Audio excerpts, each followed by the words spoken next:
Hello everyone, मेरा नाम है आशीष और आज हम बात करेंगे लिविंग एक्सपेंस के बारे में इस वीडियो में।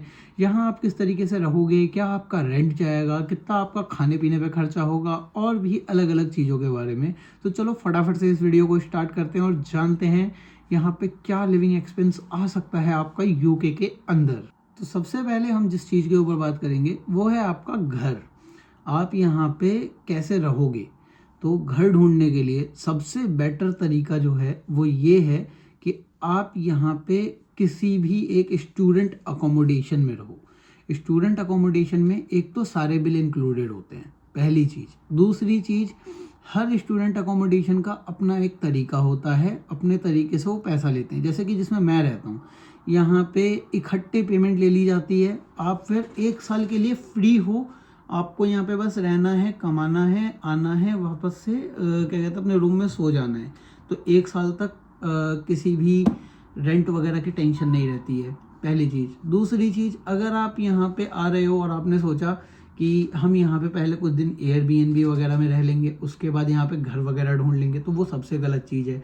अगर आप यहाँ पे आके एयरबीएनबी वगैरह में रहोगे तो Airbnb more than 50 pound charge करता है एक नाइट का। अगर आपने 2-3 हफ्ते भी वहाँ पे गुजारे या फिर 2 हफ्ते भी वहाँ पे गुजारे तो आप ऑलमोस्ट 200-300 पाउंड तो ऐसे ही लूज़ कर दोगे। तो इससे बेटर है कि आप पहले सर्च करो कि आपको रहना कहाँ है। तो आप रहने के लिए क्या चूज़ कर सकते हो, स्टूडेंट अकोमोडेशन। स्पेयर रूम करके एक वेबसाइट है, वहाँ पे बहुत सारे रूम्स की वो आती रहती हैं रिक्वायरमेंट्स, वहाँ पे आप चेक कर सकते हो, वहाँ आपको रूम्स मिल जाएंगे। तीसरी चीज़, जो यहाँ पे लोग रहते हैं वो अपने घर के अंदर ही रूम्स रेंट पे देते हैं, वो मोर देन सस्ते होते हैं apart from a student accommodation as well. तो अगर आपको वैसा कुछ मिल जाता है तो वो चीज़ आपके लिए बढ़िया है। अब आपको घर कहाँ लेना है, अब आप ये कैसे डिसाइड करोगे। पहली चीज़ तो ये, आपको किसी भी भीड़ भाड़ वाले इलाके में, मार्केटल एरिया से थोड़ा सा हट के घर लेना है। क्यों? क्योंकि जितना ज़्यादा क्राउडेड एरिया होगा उतना रेंट ज़्यादा होगा और उसी हिसाब से वहाँ पे टैक्स भी कटेगा आपका। क्योंकि आप इसके बाद PSW भी लोगे तो PSW के ऊपर भी काम होगा। तो अगर मान के चलो आपके इलाके में एक मार्केटल एरिया, जैसे कि जहाँ मैं रहता हूँ यहाँ पे सिटी सेंटर है। अब अगर मैं सिटी सेंटर में अपना घर लेता हूँ तो सिटी सेंटर में मेरे को 600-700 पाउंड के करीब एक महीने का देना पड़ेगा। अगर मैं यहीं जहाँ मैं रहता हूँ, ये सिटी सेंटर से आधे घंटे दूर है और मेरे कॉलेज से 1 घंटा दूर, तो यहाँ जब मैं रहता हूँ तो यहाँ मेरा काम बन जाता है 400 पाउंड एक महीने के हिसाब से। तो यहाँ मेरा टैक्स भी नहीं लग रहा, ऑल बिल इंक्लूडेड है मेरा अकोमोडेशन। तो मेरे लिए फ़ायदे की ही चीज़ है। मेरे को एक बार में कोई बिल का पैसा नहीं देना, कोई टैक्स नहीं देना, ठीक है। ऊपर से तीसरी चीज़ जो ये हो जाती है, मेरे आसपास हर चीज़ वॉकिंग में है। जैसे कि टेस्को यहाँ पे बगल में हो गया, मॉरिसन्स मेरे सामने पड़ जाता है। उसके बाद अगर मैं लेफ़्ट हैंड साइड निकल जाता हूँ तो साइड से सारी की सारी खाने पीने की दुकानें हैं, बार्बर शॉप है, देन क्या कहते हैं ग्रोसरी स्टोर्स हैं। तो मेरे को कुछ भी चाहिए होता है, मैं बस घर के बाहर निकलता हूँ, थोड़ी दूर पैदल चलता हूँ और मुझे सब चीज़ें मिल जाती हैं। बस स्टेशन मेरे अकोमोडेशन के जस्ट सामने। मुझे अगर कहीं जाना है बस से, मैं घर से निकलूँगा, 2 मिनट पैदल चलूँगा और मुझे बस मिल जाएगी। मुझे जहाँ जाना है मुझे बस छोड़ देगी। सारी रूट की बसें यहाँ से कनेक्ट होती हैं। तो ये मैंने कैसे ढूंढा, ये मैंने ढूंढा क्या कहते हैं यूनिएको नाम की वेबसाइट है जो कि इंडिया में, उसके थ्रू मैंने ये अकोमोडेशन ढूंढा और ये एक स्टूडेंट अकोमोडेशन है जिसमें मैं अभी रहता हूँ। अब बहुत सारे लोग जो यहाँ आते हैं वो सोचते हैं कि हमें 50 पाउंड में महीने के हिसाब से मिल जाए, या फिर मान के चलो हमें मिल जाए 30 पाउंड हफ्ते के हिसाब से, या फिर 250 पाउंड महीने के हिसाब से मिल जाए। ऐसे घर आपको मिल तो जाएंगे यहाँ पे, लेकिन उसके साथ पता है क्या होगा, आपको एक बाथरूम के अंदर 4 लोगों के साथ शेयर करना पड़ेगा। एक रूम के अंदर 3-3, 4-4 लोग रह रहे होंगे। इसमें आपकी हाइजीन गई, आपका पूरा रहने का तरीका गया, आपका हर चीज़ शेयर्ड हो जाएगा, आपके कपड़े तक ढंग से नहीं धुल पाएंगे। आप यहाँ पे सामान ही कहाँ रखोगे जो आप यहाँ पे ढंग से रह पाओगे। पहली चीज़, अगर आपको बिल्कुल ही क्लियर माइंड के साथ पढ़ना भी है, नौकरी भी करनी है, तो सबसे पहली चीज़ तो यही है कि आपको घर ऐसा लेना है जहाँ पे आप अगर एक दूसरे बंदे के साथ भी शेयर कर रहे हो, एक शेयर्ड अपार्टमेंट ही आपने बेशक लिया है, तो कम से कम एक बंदा शेयर कर रहा हो। इसमें यह है कि आपका हाइजीन लेवल भी मैच रहेगा और साथ के साथ एवरी सिंगल थिंग आपकी डिवाइडेड होंगी उस बंदे के साथ, तो आपके लिए आसान है। ऊपर से जितना आप एक सिटी सेंटर के इलाके से दूर रहोगे उतना आपके लिए फ़ायदा रहेगा। अब बात करते हैं कि इसको ढूंढना कैसे है। अब आप यहाँ पे घर कैसे ढूंढोगे, ठीक है, अपार्टमेंट्स कैसे हंट करोगे, आपको रहने के लिए जो जगह चाहिए वो आप किस तरीके से क्लासिफाई करोगे कि यहाँ रहना है मुझे, यहाँ नहीं रहना है मुझे। उसके लिए बहुत सारी वेबसाइट्स हैं, जैसे कि वन ऑफ द वेबसाइट्स जो मेरे को बहुत अच्छी लगती है वो लगती है स्पेयर रूम। स्पेयर रूम के ऊपर, जैसे कि मैं यहाँ पे रह रहा हूँ, अब मेरे पास कोई और बंदा नहीं रह रहा है इस रूम में और मुझे एक बंदा और चाहिए अपने साथ रहने के लिए, तो उसके ऊपर कोई भी बंदा जाके अपने आप को रजिस्टर कर सकता है, अपना घर रजिस्टर कर सकता है, रूम रजिस्टर कर सकता है। आपको पता लग जाएगा कि यहाँ पे इस जगह पे इस रूम में एक बंदे की रिक्वायरमेंट है और आप उस बंदे से बात कर सकते हो और जाके विजिट करके आराम से वहाँ पे रह सकते हो। अब मैंने आपको ये तो बता दिया कि आप इस वेबसाइट के थ्रू घर ढूंढ सकते हो या फिर आप इंडिया में कैसे किस वेबसाइट के थ्रू घर ढूंढ सकते हो। बहुत सारी वेबसाइट्स हैं, वेबसाइट्स के थ्रू आप ढूंढ सकते हो। दूसरी चीज़, आप घर यहाँ पे अपने कनेक्शंस के दम पे भी ढूंढ सकते हो। कनेक्शंस से मेरा मतलब है जैसे कि यहाँ पे बहुत सारी कम्युनिटीज़ बनी हुई हैं, उनके व्हाट्सएप ग्रुप में ऐड होने के बाद आप घर ढूंढ सकते हो। वहाँ पे डेली अपडेट्स आते रहते हैं कि कहीं पे किसी के पास जगह खाली है कि नहीं है। तीसरी चीज़, कम्युनिटी के अलावा जो आपके कनेक्शंस हो गए, आपके फ्रेंड्स हो गए, अगर आपका कोई फ्रेंड घर ले रहा है जिसमें 6 बेडरूम्स हैं या 7 बेडरूम है, वहाँ पे आप उसके साथ भी जा सकते हो। आप लोगों का शेयरिंग पे हो जाएगा घर, उसके बाद आपका रेंट भी आधा आधा हो जाएगा और आप लोग एक दूसरे को अच्छे से जानते होगे, तो आपके लिए ये आसान हो जाएगा कि आपके दोस्त कैसे हैं, आपके दोस्त अच्छे ही हैं तो आप उनके साथ आराम से सेटल हो के अच्छे से रह पाओगे। अब आपने अपने फ्रेंड्स के साथ घर तो ढूंढ लिया, ठीक है, फ्रेंड्स के साथ हो गया, कम्युनिटी के थ्रू हो गया। तीसरी चीज़ भी आप कर सकते हो, अगर आप खुद एक घर ढूंढ रहे हो या फिर एक 1 बेडरूम अपार्टमेंट ढूंढ रहे हो, तो आप यहाँ पे क्या कर सकते हो, यहाँ पे फैमिलीज़ जो पहले से रह रही हैं, जिन्होंने अपना अपार्टमेंट लिया हुआ है या फिर अपना पूरा पूरा घर खरीदा हुआ है, वो लोग भी अपने घर के अंदर जो स्पेयर रूम्स होते हैं वो रेंट आउट करते हैं।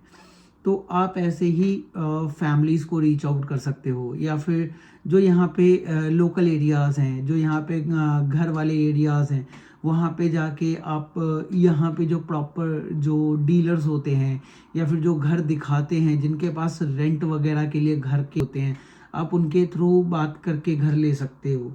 ऐसी फैमिलीज़ में भी आप रह सकते हो। ये लोग अच्छे से अपना घर रखते हैं और इनके पास आपको और आसानी हो जाती है। यहाँ आपको इलेक्ट्रिसिटी बिल जो होता है ना, उतना नहीं देना पड़ता है जितना आपको नॉर्मली एक जगह पे आप अगर खुद लोगे तो वहाँ देना पड़ता है। आपका इलेक्ट्रिसिटी बिल ऑलमोस्ट आधे से भी कम हो जाता है और गैस बिल भी आपका कम हो जाएगा। ऊपर से टैक्स भी नहीं लगेगा क्योंकि उन लोगों ने घर पहले से खरीद रखा है, तो उन लोगों का टैक्स ज़्यादा नहीं जाता है। और ये लोग घर खरीदते ही ऐसी जगह पे हैं जो कि मेन मार्केट एरिया से थोड़ा दूर हो, तो आप यहाँ भी ले सकते हो, है ना। तो घर तो हमने ढूंढ लिया। अब बात करते हैं रेंट के ऊपर। रेंट जो है आपका डिपेंड करता है कि आप वही किस इलाके में रह रहे हो। अगर आप बढ़िया इलाके में रह रहे हो तो आपका 800, 900, 1000 पाउंड तक जाएगा, मिनिमम 600 पाउंड। अगर आप इलाके बी में रह रहे हो जो कि पास है सिटी सेंटर के या फिर किसी भी मार्केटल एरिया के, और जो बीच में पड़ता है, आपकी यूनिवर्सिटी से भी पास है और वो बिल्कुल ही बीच में है, तो वहाँ पे आपका रेंट चला जाएगा यही करीब 400, 500, 600 तक। अगर आप सी की तरफ चले जाते हो जो कि थोड़ा सा बीच वाले एरिया से दूर होगा, मैंने 3 इलाके में क्लासिफाइड किया है। एरिया सी की तरफ अगर आप जाते हो जो कि थोड़ा दूर होगा आपकी यूनिवर्सिटी से, जो सिटी सेंटर से 1 घंटा दूर होगा, है ना, और वहाँ पे थोड़ा सा मार्केटल एरिया बहुत ही ज़्यादा कम होगा। अगर आप वहाँ रहते हो जहाँ पे रेजिडेंशियल एरिया ज़्यादा है, स्टूडेंट अकोमोडेशंस की बिल्डिंगें नहीं हैं, तो वहाँ आपको मिल जाएगा 200, 300, 400 पाउंड तक में आपको आराम से रूम मिल जाएगा, या फिर 1200 से 1400 पाउंड तक में आपको पूरा घर मिल जाएगा। अब हम बात करेंगे आपके खाने पीने का क्या खर्चा आएगा, आपका टोटल मंथ का क्या खर्चा आ सकता है। अब आप कैसे कैलकुलेट करोगे कि आपका महीने का खर्चा कैसे जाएगा या फिर हफ्ते का खर्चा ग्रोसरी पे कैसे जाएगा। मैं आपको सजेस्ट करूँगा कि आप अपना खाना या फिर ग्रोसरी इस हिसाब से लेके आओ कि आपको क्या चीज़ ज़्यादा ज़रूरी है। जैसे कि अगर आपको छोले खाने हैं, छोले, राजमा और काले चने, ये मैं आपको प्रेफर करूँगा कि आप लेके आओ, क्योंकि ये चीज़ आपकी कैन्स में होती हैं, लंबी टिकती हैं और इनकी एक्सपायरी डेट लंबी होती है। तो ये आप अगर एक बार लेके आ जाओगे तो धीरे धीरे धीरे धीरे करके पूरा महीना आराम से चल जाएगी। पहली चीज़, जो आपकी फ्रेश वेजिटेबल्स हैं वो आप लाओ, लेकिन वो आप थोड़े से कम लेके आओ, क्योंकि फ्रेश वेजिटेबल्स यहाँ पे आप फ्रिज में रखोगे, आलू आप बाहर रखोगे, नमी ज़्यादा होती है यहाँ की हवा में तो जल्दी ख़राब हो जाती हैं। तो आप उन्हें हफ्ते के हिसाब से लेके आओ। कैन आइटम को आप महीने के हिसाब से ले आओ। एग्स आपकी यहाँ पे हफ्ते से ज़्यादा, 2 हफ्ते से ज़्यादा डेट्स नहीं होती हैं एक्सपायरी की, तो आप एग्स को हफ्ते के हिसाब से लेके आओ। चिकन आप दिन डे के हिसाब से ला सकते हो, क्योंकि वो ओकेजनली खाया जाता है। पर डे अगर आप खा रहे हो तो आप पर डे के हिसाब से आप एक दिन में 2 किलो 3 किलो ला सकते हो, क्योंकि मैक्स टू मैक्स वो 3 दिन चल जाएगा। और फ्रोज़न फूड जितना अवॉइड करो उतना बेटर है, क्योंकि वो आता है एक तो महंगा है, ऊपर से उसको आप रखोगे अपने पास और आपकी हेल्थ भी ख़राब होगी। जितना हो सके उतना फ्रेश खाओ, यहाँ पे ज़्यादा बेटर है। तीसरी चीज़, जब आप लाने जा रहे हो तो आप इस हिसाब से अपना पूरा ग्रोसरी को वो कर सकते हो क्लासीफाइड, कि कैन फूड ले लिए महीने के हिसाब से, वेजिटेबल्स ले लिए आपने हफ्ते के हिसाब से, देन आपने आटा, दाल, चावल आपने महीने के हिसाब से ले लिया, ऑयल आपने महीने के हिसाब से ले लिया, क्योंकि ऑयली फूड यहाँ पे आप जितना कम प्रेफर करो उतना बेटर है। फिर आपने थोड़े बहुत अपने लिए स्नैक आइटम उठा लिए, तो इससे आपका प्रॉपर जो जाएगा एक बार में पे करने का, वो जाएगा समवेयर अराउंड 70 पाउंड के करीब आपका एक बार खर्चा होगा। लेकिन आप इसमें क्या क्या बचा रहे हो, आपको आटा और दाल और चावल और ऑयल, ये आपको महीने भर नहीं लाना है, तो आपका ऑटोमेटिक ये 3 आइटम जो है ये कम हो गया पूरे महीने की ग्रोसरी से। आपकी जो फ्रेश वेजिटेबल्स हैं, आप एक टाइम खाना बनाओगे और आप अकेले के लिए खाना बनाओगे तो थोड़ी थोड़ी लगेंगी, तो ये भी आराम से हफ्ता 1.5 हफ्ता खिंच जाएगी, तो आपका यहाँ भी खर्चा कम हो गया। ठीक, इसके अलावा ट्रैवल ज़्यादातर प्रेफर करो कि आप पैदल करो। जितना आप पैदल ट्रैवल करोगे उतना आपका किराए पे खर्चा बचेगा। किराए का इसलिए मैंने जोड़ा ही नहीं है, अगर आप दूर नहीं जा रहे हो, जैसे 22 माइल, 23 माइल, 10 माइल अगर आपको कवर नहीं करना है एक दिन के अंदर और आपको 2-3 माइल के रेडियस में ही घूमना है, तो आप पैदल ही ट्रैवल करो, आपका बिल्कुल ही टिकट का खर्चा बच जाएगा। आप ऐसे में क्या कहते हैं, बस वगैरह से कहीं जाओगे नहीं, तो आपका इसका खर्चा बिल्कुल ही ख़त्म हो गया। तो आपका एक महीने का ग्रोसरी का टोटल खर्चा जो आएगा वो 30 से 35 पाउंड का आएगा, महीने का 120 पाउंड तक जाएगा। ये तब बोल रहा हूँ जब आप बिल्कुल ही ओवर एक्सेसिव कर दो, चिकन वगैरह पर डे कर दो। अगर आप चिकन वगैरह पर डे ना खाओ, या फिर आप चिकन वगैरह को ओकेजनली हफ्ते में एक बार बना रहे हो, तो आपका अंडर 25 पाउंड के अंदर आपका पूरा वीक का ग्रोसरी आ सकता है, और आप पूरे महीने की ग्रोसरी अंडर 100 पाउंड आराम से ला सकते हो, कोई दिक्कत वाली बात नहीं है, और अच्छे से खाना खा सकते हो। मैं अपनी चीज़ों को बहुत क्लासीफाइड करके लेके आता हूँ, जैसे कि मैं अंडे, फिर उसके बाद दाल, चावल, आटा एक बार में ले आता हूँ, दाल चावल आटा एक बार में ले आता हूँ। ऑयल मैं 5 लीटर का डब्बा एक बार में उठा लाता हूँ, जो मेरा 2.5 से 3 महीने चल जाता है। उसके अलावा अंडे मैं कभी कभी लेके आता हूँ, ज़्यादातर मैं नहीं लाता हूँ अंडे, ठीक, क्योंकि अंडे बनाने का इतना टाइम होता नहीं और मैं ज़्यादा अंडे खाता भी नहीं। मैगी मैं सबसे कम खाता हूँ, मैदे का यहाँ पे बिल्कुल ही मैं यूज़ नहीं कर रहा हूँ मैदे वाले आइटम का, क्योंकि यहाँ पे मैदा खा तो लो, लेकिन आप ज़्यादा मूव नहीं करते हो इधर उधर। आप अगर अपने काम पे हो तो एक ही जगह खड़े हो, आप अगर अपने रूम में हो तो ज़्यादातर अपने रूम में ही हो, बाहर जाने का आपका ज़्यादा मन करेगा नहीं, क्योंकि यहाँ पे ठंड बहुत ज़्यादा है। अभी भी यहाँ पे ठंड है, मैं अंदर हीटर चला के इस टी शर्ट में बैठा हूँ। अब मैं अभी बाहर जाऊँ तो मुझे जैकेट की ज़रूरत पड़ेगी, तो यहाँ पे क्या है कि मैं इस हिसाब से रहता हूँ कि मैं मैदा बहुत कम प्रेफर करता हूँ अपने लिए, ठीक। तो ज़्यादातर मैं अपना खाना फ्रेश बनाता हूँ, हर दिन बनाता हूँ। रोटियाँ यहाँ पे लोग फ्रोज़न यूज़ करते हैं, फ्रोज़न रोटियाँ यहाँ पे मिलती हैं, लेकिन मैं प्रेफर करता हूँ कि मैं डेली खुद ही बेल लूँ, क्योंकि आटा मैं लेके आ रहा हूँ, आटा मेरा आराम से 1.5 महीना चल रहा है, ठीक है। रोटियाँ मैं अगर लेके आऊँगा 5 पाउंड में, मेरे को मिल तो जाएंगी 3 पैकेट रोटियाँ, जिसमें कि 24 रोटियाँ प्री मेड होंगी। किसको नहीं पसंद कि आए अपने फ्रिज से रोटियों का पैकेट निकाले, तवे पे रख के, वो आराम से सिक जाएगी, सब्जी बनी हुई है, उसके साथ रोटियां लपेटी, खाली 4-5 रोटियां हो गया। लेकिन महंगा भी वो उतना ही है।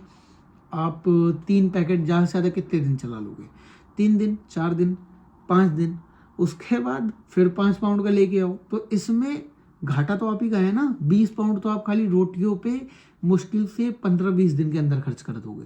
तो आटा लेके आओ, आटे से आप बिल्कुल बनाओ। मेहनत ज़्यादा है मानता हूँ, लेकिन कभी कभी मेहनत कर लेना अच्छा होता है सेहत के लिए भी, क्योंकि फिर हाथ पैर ज़्यादा चलते हैं, थोड़ी एनर्जी बनी रहती है शरीर में और शरीर चलता रहता है, और आप एक नई स्किल सीख जाते हो कुकिंग वगैरह की, तो वो ज़्यादा बेटर है। तो अभी तक हमने सारी इसेंशियल चीज़ें कवर कर ली हैं इस वीडियो में। कैसे रहोगे, ठीक है, कैसे घर ढूंढना है, कैसे आपको क्लासिफाई करना है कि आपको क्या सामान लेना है, क्या नहीं लेना है, आपका क्या खर्चा आने वाला है यहाँ पे हैं, और कितना आप वीक के हिसाब से ग्रोसरी टू ग्रोसरी उठा सकते हो, वो भी आपको मैंने बता दिया। अब हर चीज़ का मैं रेट याद करके आपको बताऊं, इतना मुझे याद नहीं है, और इतना मैं अभी आपको बता नहीं पाऊँगा। अगर मैं किसी चीज़ का गलत रेट बता दूं और आपको यहाँ आके गलत रेट देख के ऐसा लगे कि अरे वीडियो में तो गलत बताया था, तो वो मैं चाहता नहीं हूँ। तो आपको मैंने प्रॉपर एक आइडिया दे दिया कि आपका यहाँ पे कितने से कितना खर्चा हो सकता है। अगर मैं ग्रॉसली बात करूँ मंथली, कि आपकी ग्रोसरी और रेंट का कितना लग जाएगा, तो आपका ग्रोसरी और रेंट का दोनों मिला के जो खर्चा है वो अप्रॉक्सली अंडर 500 पाउंड आना चाहिए। अगर आपका इससे ऊपर जा रहा है तो फिर ये है कि आप या तो कुछ ज़्यादा ही एक्स्ट्रा कुछ लेके आ रहे हो तभी जा रहा है, और कोशिश करो कि आप सारी चीज़ें शेयरिंग में करो, क्योंकि यहाँ पे कुछ लोग जो आपके दोस्त हैं, अगर आप उनके साथ शेयरिंग में चीज़ें लेके आओगे तो आपके लिए वो चीज़ ज़्यादा बेटर होंगी। आपको खर्चा कम पड़ेगा, आपके हर एक चीज़ों का खर्चा बढ़ गया, और आपकी ग्रोसरीज भी आपको सस्ती पड़ेंगी। तो आपका अंडर 500 छोड़ो 400 पाउंड आ जाएगा। तो ऐसे में आप बचा ज़्यादा पाओगे। तो ऐसे ही आप अपना पूरा प्लान कर सकते हो यहाँ पे रहने के लिए, और इसी हिसाब से आप यहाँ पे खर्चा भी कर सकते हो। अगर आपको वीडियो अच्छी लगी हो तो आप चैनल को कर देना सब्सक्राइब, वीडियो को कर देना लाइक, और इस वीडियो को शेयर कर देना अपने उस दोस्त के साथ जो अभी हाल फिलहाल में यूके आने वाला है, या तो सितंबर इनटेक में, या तो अभी जो इनटेक चल रहे हैं इनमें। तो चलो मिलते हैं अगले वीडियो में, तब तक के लिए बाय बाय।